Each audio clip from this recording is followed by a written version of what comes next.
भीमसा सानी इस दुनिया में नहीं देखा और भीमसा ज्ञानी इस दुनिया में नहीं देखा। यूं तो हुए बहुत से संत महात्मा, मगर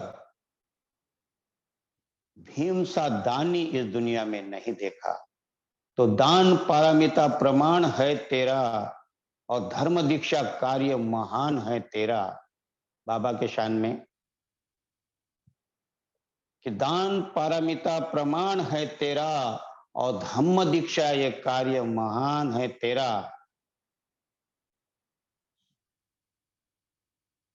क्योंकि इस दुनिया में संत साधु महात्मा बहुत हो गए, मगर इस भारत के संविधान में भी नाम है तेरा। ऐसे महान बोधिसत्व बाबा साहब को मैं प्रणाम करता हूँ, शत शत वंदन करता हूँ। उनके पुण्य के कारण आज मैं यहाँ बैठा हूँ। तो बहुत बहुत धन्यवाद सबको। और आज हम सातवीं गाथा देखने वाले हैं। कल तक हमने देखा था आरती विरति पापा तक।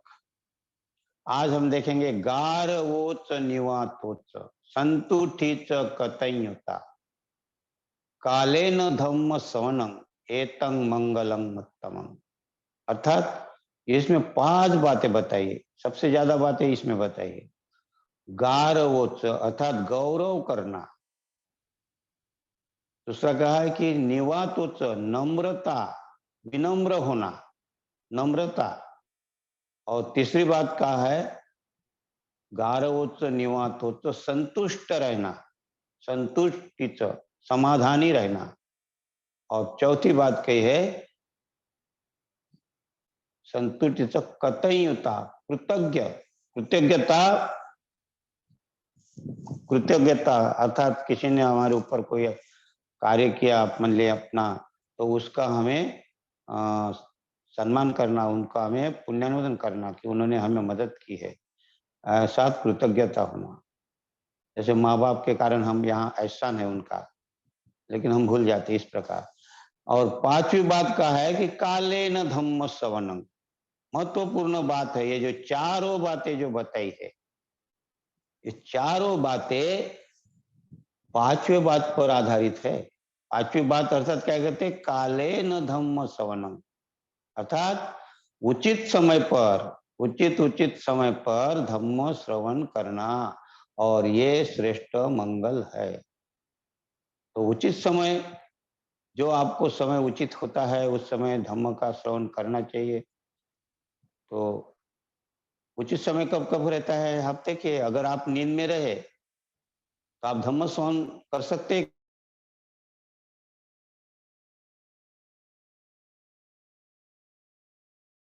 तो अगर भूख लगी तो आप धम्म श्रवण कर सकते क्या?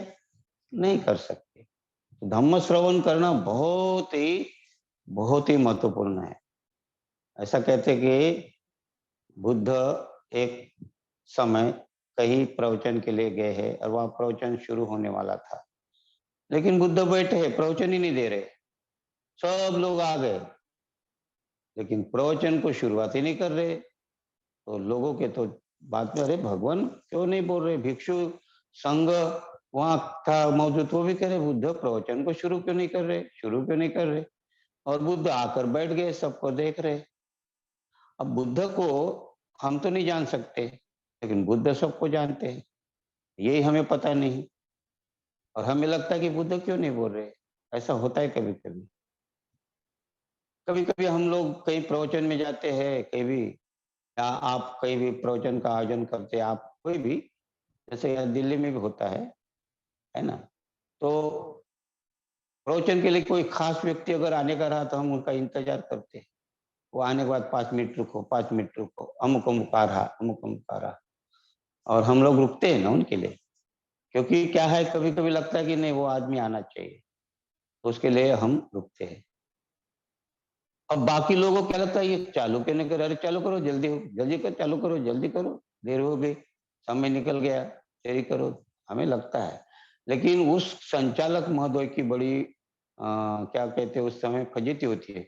वो तो एक तो वो जो खास आदमी रहता है वो नहीं आया रहता, और इधर पब्लिक है सारी चिल्ला रही है, दोनों तरफ से वो संचालक जो आयोजक टीम होती है उसका बड़ा बुरा हाल होता है। तो कभी-कभी हमें यही भी समझना चाहिए। तो इसीलिए बुद्ध भी उस समय किसी की राह देख रहे और उस समय फिर एक आदमी आ गया और वो आदमी आकर प्रणाम किया बुद्ध को और एक और बैठ गया। और बैठ गया तो भी बुद्ध क्या कहते हैं, दूसरों को बुलाया, बोले देखो जो आदमी आया है ना, हाँ, वो अभी आदमी आया, हाँ, तो उनको पहले आप खाना खिलाओ।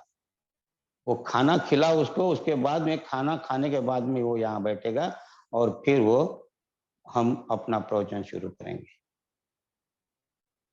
तो उनको फिर बुलाया गया, वो जहाँ आयोजक था उन्होंने उनको खाना खिलाने के लिए ले गए, खाना खिलाने के लिए, और खाना खिला दिया और फिर वो आया तब बुद्ध प्रवचन शुरू करने बैठे।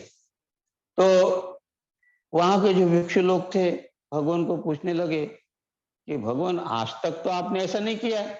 उस भूखे आदमी को वो उस आदमी को आपने खाना खिलाओ तब उनको आप प्रवचन सुनेंगे करके, अभी तो पहला मौका है, पहला अवसर है ये, आज तक तो किसी को बताया नहीं। और तब भगवान बुद्ध ने कहा कि वो जो आदमी था, सुबह से उनका बैल गुम गया था और वो बैल गुमने के कारण उनका किसानी का काम था, तो उसको खोजते रहा और खोजते उसको बहुत समय हो गया, शाम हो गई और तब वो बैल मिल गया। फिर वो घर लेकर उसको बांधा और उसके बाद वो निकल पड़ा इधर आने के लिए। तो वो दिन भर भूखा है, खाना ही नहीं खाया, क्योंकि उसको लगा कि बुद्ध को दर्शन करने जाओ, बुद्ध का दर्शन करके आ जाओ। और फिर वो यहाँ आ गया तो अभी भूखा है और भूखा रहने के बाद भी यहाँ अगर आया, दर्शन किया, बैठेगा और मैं जो बोलूंगा तो वो तो सोते रहेगा। उसको तो भूख लगी तो भूख दिखेगा, उसको रोटी दिखेगी, वो क्या सुन पाएगा मेरा प्रवचन। तो इसीलिए उनको पहले खाना खिलाने के लिए कहा। और तब बुद्ध उन लोगों को कहते हैं कि जिदश्या परमारोगा। क्या कहते हैं बुद्ध? जिदश्या परमारोगा। जिदश्या ने भूखा, भूखे पेट ना होई भजन गोपाल, ऐसा कुछ तो बोलते ना। तो जिदश्या मैंने भूख का, भूखा रहना। और परमारोगा, सबसे बड़ा रोग अगर है तो भूख है। अगर भूख है तो उनके सामने आपको चांद भी देखने को कहेंगे आपको तो वो रोटी दिखेगी, उसको चांद नहीं दिखेगा क्योंकि भूखा है। तो इसीलिए कहते हैं जिदश्या परमारोगा संतुष्टित परमं धनम। क्या कहते हैं? जिदश्या परमारोगा संखारा परमा दुखा। एतंग ये तो है ना, परमा दुखा अर्थात परम दुख। काय का दुख है? संखारा अर्थात संस्कार। जो संस्कार हमारे पड़े हैं, जो संस्कार होते हैं वो भी दुख का कारण है, श्रेष्ठ बड़ा दुख है।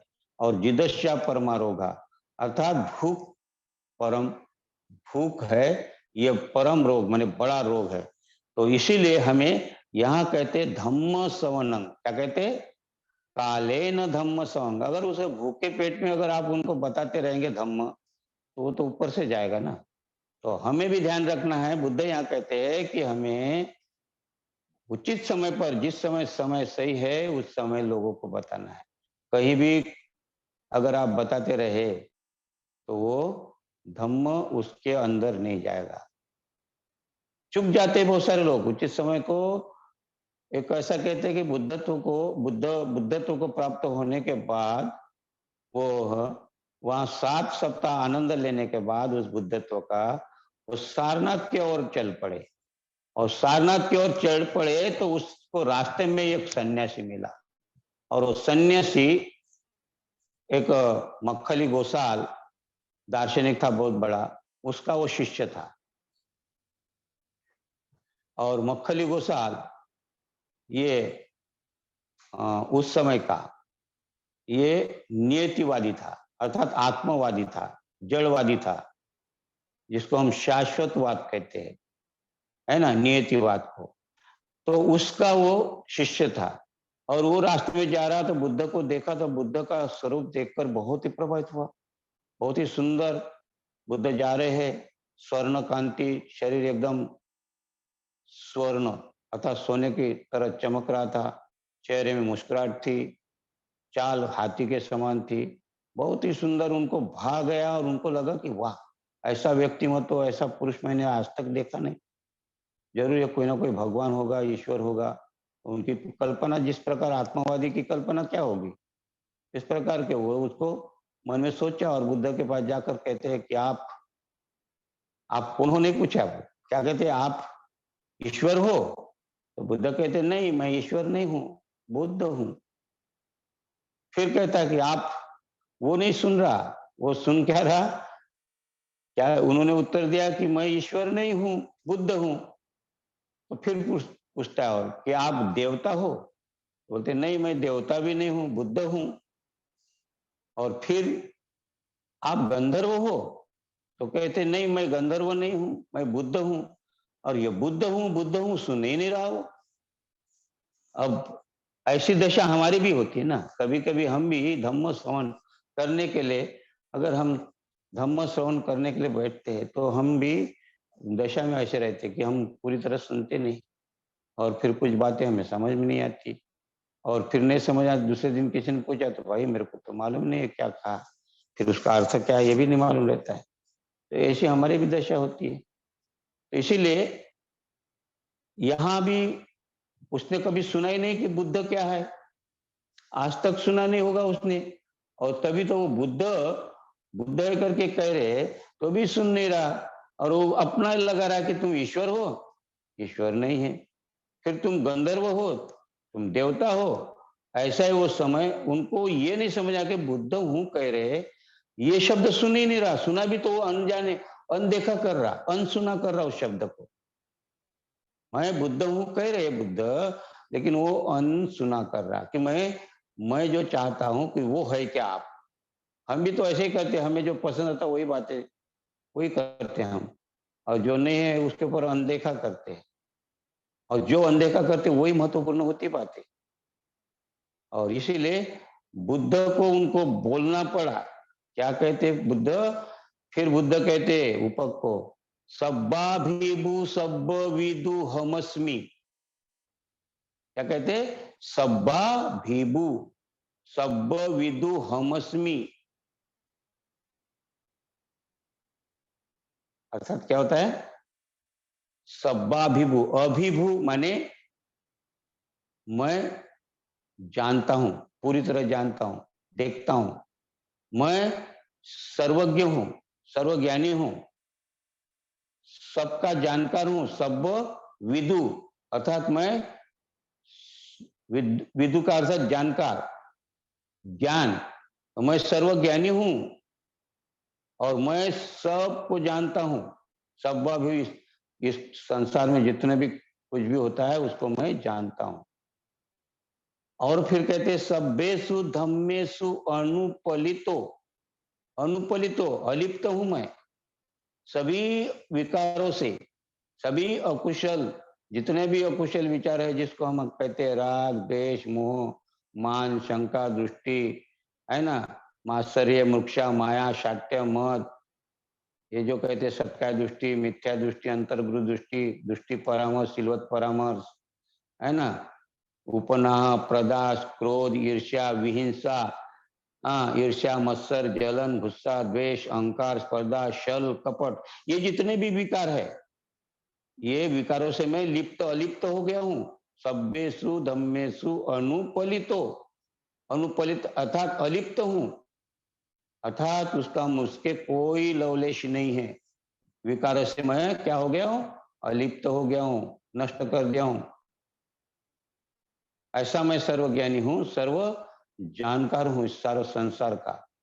फिर क्या कहते सबंज हो तनखयो विमुक्तो, या सबंज हो, सब माने सभी प्रकार के, जहो माने तोड़ना छोड़ना त्याग करना, तो सभी प्रकार की तृष्णा अर्थात इच्छाओं को मैंने छोड़ दिया, सभी प्रकार की तृष्णा का मैं नष्ट कर दिया, क्षय कर दिया, सभी को मैंने छोड़ दिया, त्याग कर दिया।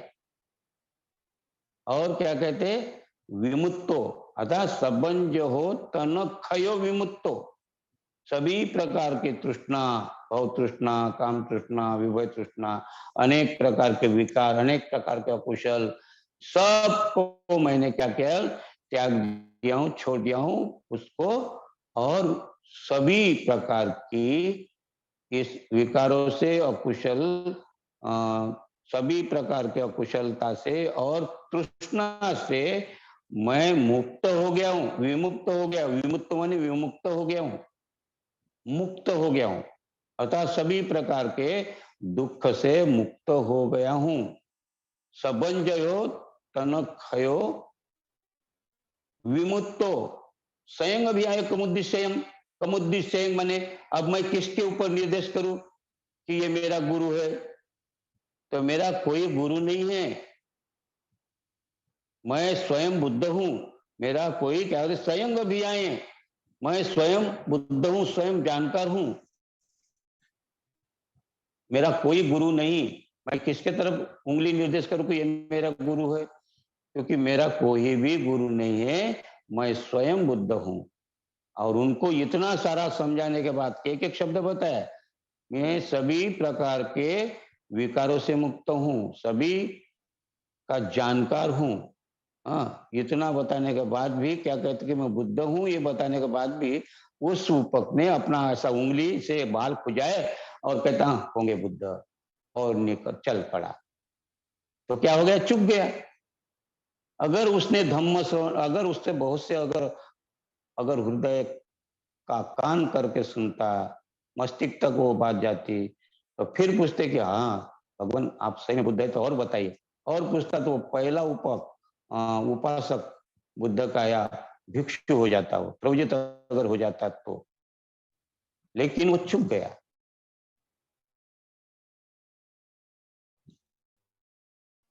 तो इस ऊपक के समान चुप तो नहीं रहे, ये ध्यान रखना है। और सन 56 में बाबा साहब ने दीक्षा देकर, अब मैं तुम्हें बुद्ध के पास बुद्ध का दर्शन के लिए छोड़ दिया, आप बुद्ध का दर्शन देखो, आपका विकास करना है तो ये है बुद्ध का दरवाजा, और यहाँ बुद्ध है, आप बुद्ध के पास जाओ। तो आप देखिए दरवाजे की तरफ इशारा किया बाबा साहब ने, और हम दरवाजे के बुद्ध, हाँ है बुद्ध, होंगे बुद्ध। और जो हमारे साथ में कचरा था, वही जो कचरा था पुराना, कर्मकांड का, गंगा स्नान करना, देव धर्म का पालन करना, पूजा पाठ करना, यही रह गया हमारे साथ में। हम बुद्ध के दर्शन के अंदर गए ही नहीं, बाहर ही रहे। इशारा किया बुद्ध के तरफ, बस वहां से हाथ जोड़ते हैं, और मन में लगता है कि हाँ बुद्ध सब कुछ देता है, और किसी को लगा बुद्ध कुछ नहीं देता तो क्या पूजा करना है। तो हम संभ्रमित रहे, क्योंकि हम ऊपर के समान ही हमारा हाल है। और इसीलिए यहाँ महामंगल सूत्र में बुद्ध कहते हैं कि हमें काले न धम्म सोनम, अर्थात उचित समय निकाल कर आपको धम्म का श्रवण करना चाहिए, धम्म सुनना चाहिए, ग्रहण करना चाहिए। जब तक आप एक बार में सुनने से नहीं होगा, बार बार आपको समय निकाल कर, उचित समय देखकर कि अभी मेरे पास में समय है, अभी मैं बुद्ध का वचन सुनने के लिए सक्षम हो रहा हूं, ये करके हमें समय निकालना चाहिए। और अगर जब हम समय निकालेंगे तो हम निश्चित बुद्ध को जानना शुरू करेंगे, वरना हम बुद्ध को नहीं जानते। ऊपर ऊपरी जानना तो सभी को मालूम है, हाँ, हम तो बस ऊपर ऊपर जाने, तो उसको धम्म नहीं कहते।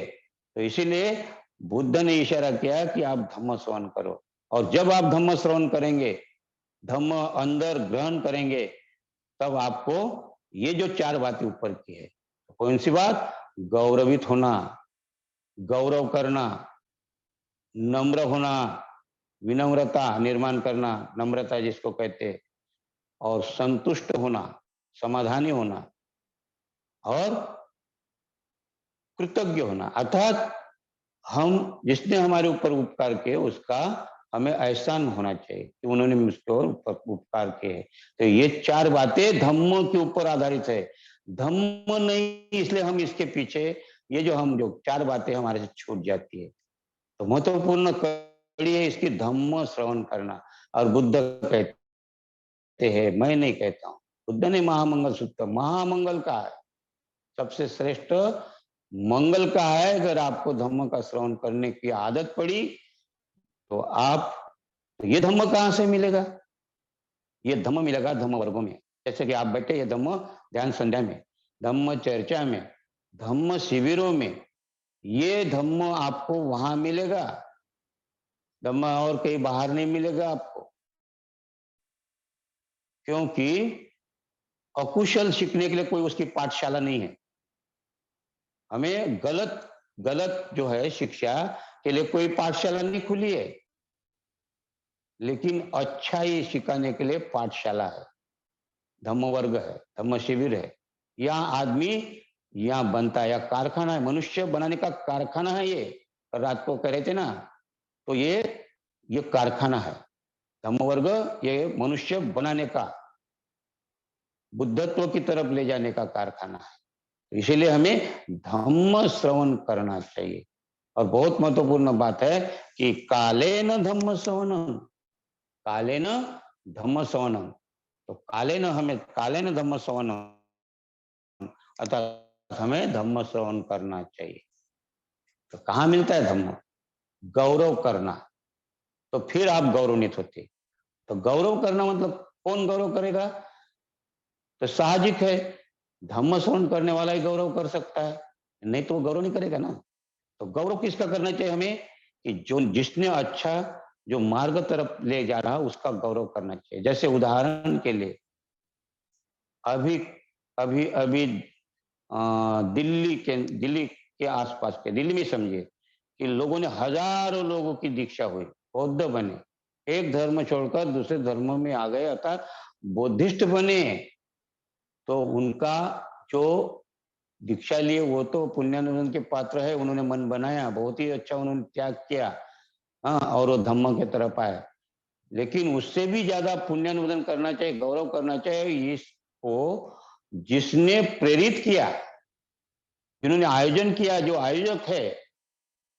वहां हमें ये नहीं कहना चाहिए कि आयोजक कैसा है क्या है, उन्होंने इतना प्रेरित करके, यहाँ एक ही आदमी का हाथ नहीं है, अनेक लोगों ने इसके पीछे मेहनत की होंगी तैयार करने के लिए, हजारों लोगों को दीक्षा देने के लिए जिन्होंने उनके पीछे मेहनत की है, उनका पुण्यानुमोदन गौरव करना चाहिए हमें, गौरव गान करना, स्तुति का, क्योंकि ये बहुत ही पुण्य का काम किया है।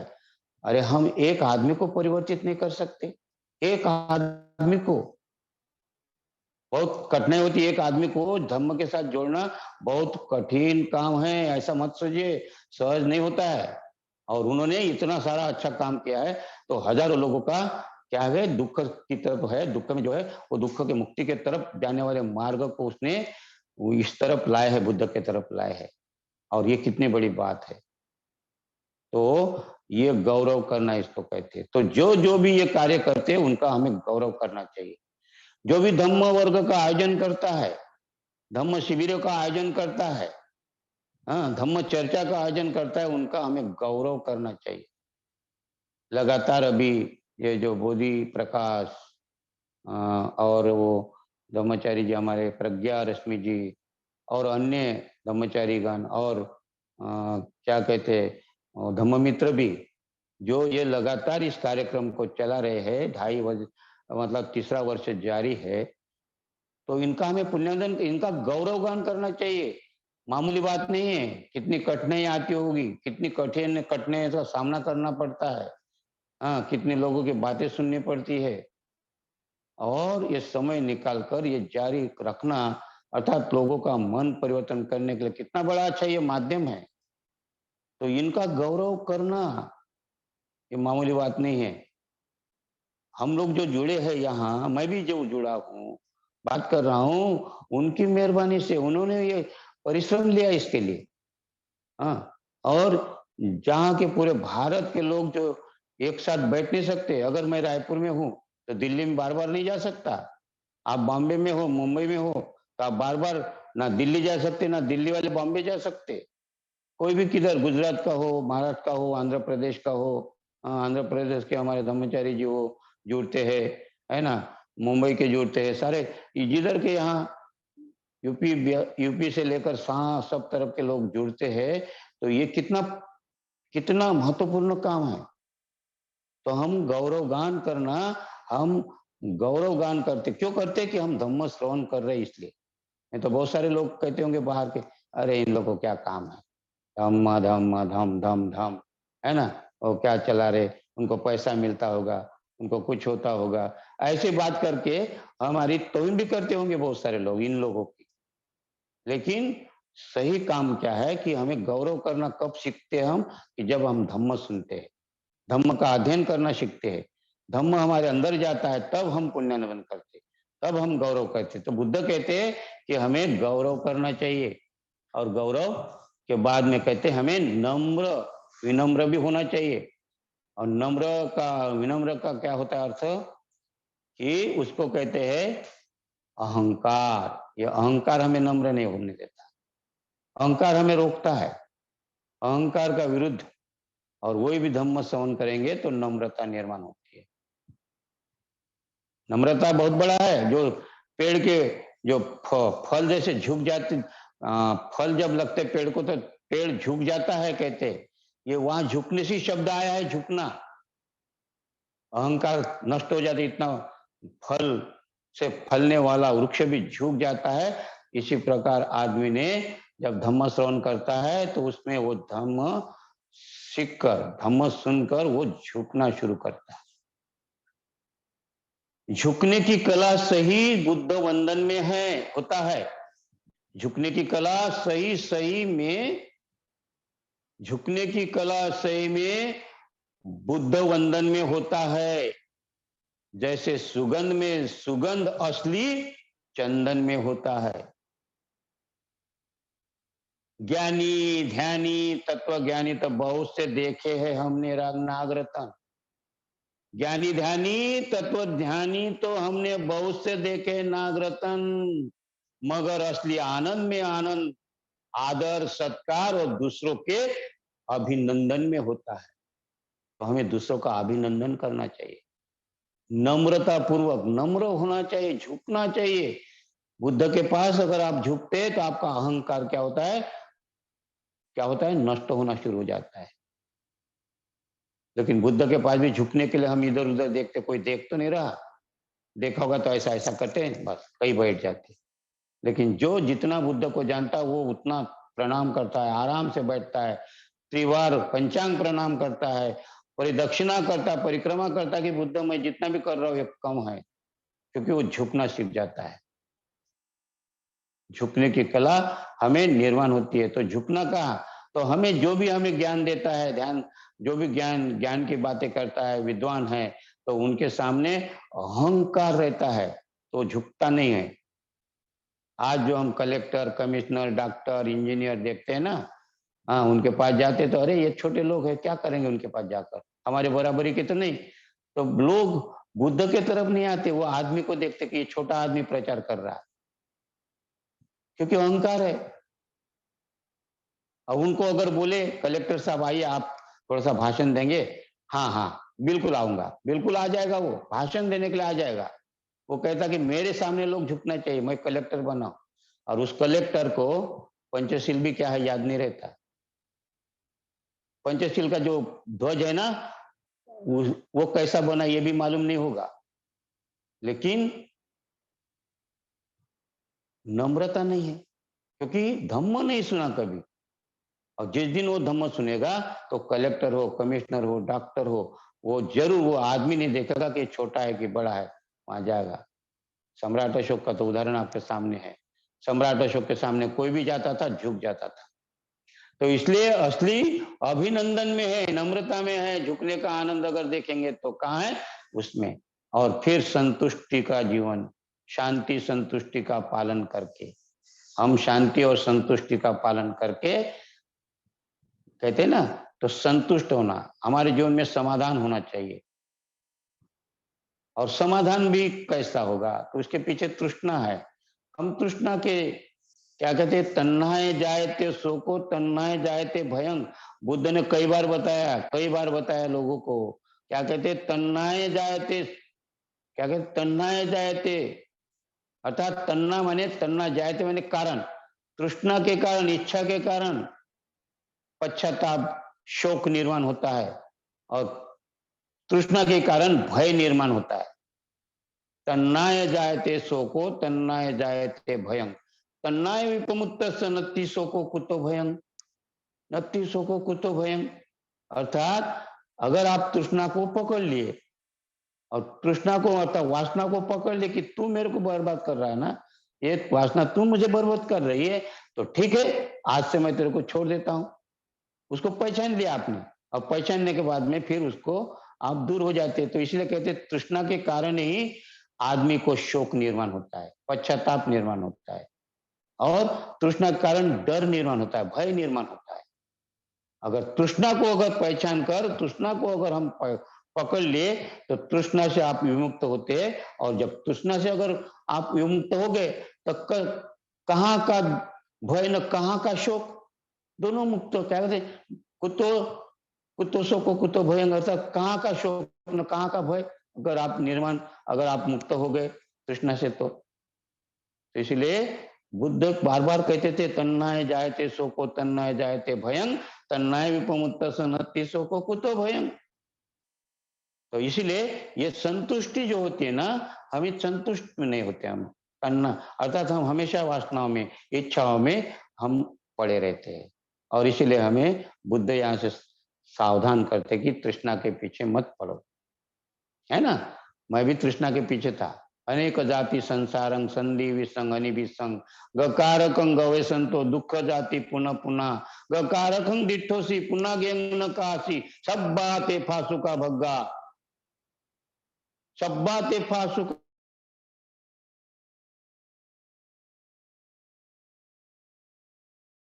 या मत जगा। बुद्ध कहते हैं मैं भी इस तृष्णा के पीछे था, तृष्णा मुझे छोड़ ही नहीं रही थी, और इस कारण मुझे बार बार जन्म लेना पड़ा, बार बार दुख भोगना पड़ा। इतनी यातना इतनी यातना इतनी यातना सहन किया कि मैं बता नहीं सकता। बुद्ध स्वयं कहते, लेकिन मैंने बुद्ध कहते फिर मैंने इस तृष्णा को पकड़ लिया, हाँ इसको जान लिया पहचान लिया। और फिर मैंने कहा कि ये तृष्णा अब तू मेरे घर को नहीं बना सकेगी, इस शरीर को जो बना रही थी, हाँ इसमें अहंकार ईर्ष्या जलन गुस्सा द्वेष ये सब कुछ था। अब इसको मैं पहचान गया, ये सामग्री है तेरी तृष्णा। तेरी सामग्री क्या है, ईर्ष्या मत्सर जलन गुस्सा द्वेष अहंकार स्पर्धा छल कपट, ये सारा क्या है, तुम्हारी सामग्री है। जिस प्रकार एक घर बांधने के लिए ईटा लगता है पत्थर लगता है कीचड़ लगता है मट्टी लगती है ना, जो जो भी सामग्री लगती है तब घर बनता है। अब ये घर बनने का भी मैं नष्ट कर दिया। इस प्रकार बुद्ध कहते तो तन्ना ये जायते ये तृष्णा ये वासना जो है, ये इच्छा जो है, यही हमें संतुष्ट नहीं होने देती। हम इसीलिए हमारा जीवन असंतुष्ट रहता है। और बुद्ध क्या कहते, कम से कम प्रयास करो संतुष्टि जीवन, संतुष्ट रहना, समाधानी रहना। और इस प्रकार ये चौथी बात कहते हैं, गौरव करना और विनम्र होना, संतुष्ट होना, धर्म का श्रवण करना। और एक बात कही है उन्होंने जो है संतुष्टि से कहते हैं कृतज्ञता। कृतज्ञता अर्थात एहसान। लेकिन हम एहसान फरमोश होते, हम क्या कहते हैं, एहसान को भूल जाते हैं हम। हाँ, माता पिता ने जन्म दिया और माता पिता को भूल जाते हैं, उनको अनाथ आश्रम में डाल देते। किसी गुरु ने आपको अच्छा कोई धम्म धम्म पढ़ाने की कोशिश की, उस धम्म को वो आचार्य या कल्याण मित्र को भूल जाते, और हम कहते हैं कि नहीं अब हम बराबर हो गए, कल्याण मित्र पीछे रहो तुम, है ना।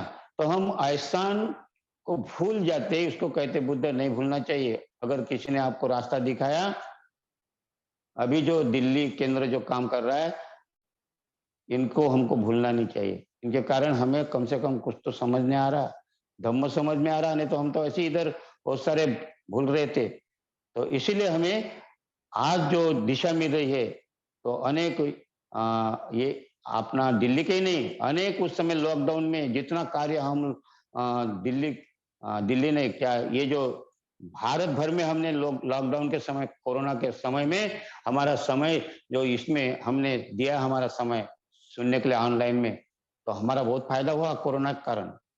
बहुत सारे लोगों को ये चालू हो गया, तो इससे कारण धम्म धम्म सिखाने की कोशिश की। हाँ, धम्मचारी अनुभवी धम्मचारी यहाँ अच्छे अच्छे प्रवचन और अच्छे अच्छे विचार अच्छे अच्छे चर्चा होती हो जाती थी। तो ये कितना अच्छा काम है पुण्य का। ये क्या है, ये एक प्रकार का हम धम्म का प्रचार कर रहे हैं, और ऐसे धम्म प्रचारक को भी हमें भूलना नहीं चाहिए, एहसान है। तो इसी प्रकार ये जो 5 बातें हमें निर्माण करना चाहिए। सबसे पहली बात तो हमें धम्म श्रवण करना चाहिए। दूसरी बात, हमें गौरवान्वित होना चाहिए, गौरव करना चाहिए लोगों का, और लोगों का गौरव करेंगे तो आप भी गौरवान्वित होंगे। फिर तीसरी बात कहते हैं, नम्र होना चाहिए, विनम्र होना चाहिए, अहंकार को ठेस पहुंचाना, अगर अहंकार चकनाचूर करना है तो हमें नम्र होना चाहिए, झुकने की कला हमें आना चाहिए। और तीसरी बात है, संतुष्ट रहना चाहिए। संतुष्टि जीवन हमारे लिए बहुत महत्वपूर्ण है। और उसके बाद जो बात का है कि उपकार, अर्थात जिन्होंने अपने को उपकार किए, तो हमारे ऊपर को उपकार अपने सबसे पहले माँ बाप के है, उसके बाद में हमें जो एहसान नहीं भूलना चाहिए। फिर हमें बाबा साहब ने इतना अच्छा धम्म दिया, हमारा जीवन जो था, कल तक जो हम थे, किसमें थे, और आज जो अच्छा जीवन दिया है, तो बाबा साहब का हमें एहसान, हमें उनका भी एहसान नहीं भूलना चाहिए बाबा साहब का, कि इनके कारण आज हम जी रहे और अच्छा धम्म सीख रहे हैं। पूज्य भंते उर्गेन संगरक्षित जी का उपकार है हम हमारे ऊपर, कि हमें बाबा साहब जाने के बाद सही रास्ते पर लाने के लिए आज जो मैं धम्मचारी हूँ उनके कारण हूँ, और वो धम्मचारी जो कल्याण मित्र है उनके कारण मैं हूँ। तो इस प्रकार आप धम्म मित्र है, धम्म सीख रहे हैं, तो ये भी हमें बाबा साहब के कारण है। बाबा साहब ने होते तो हम यहाँ नहीं होते।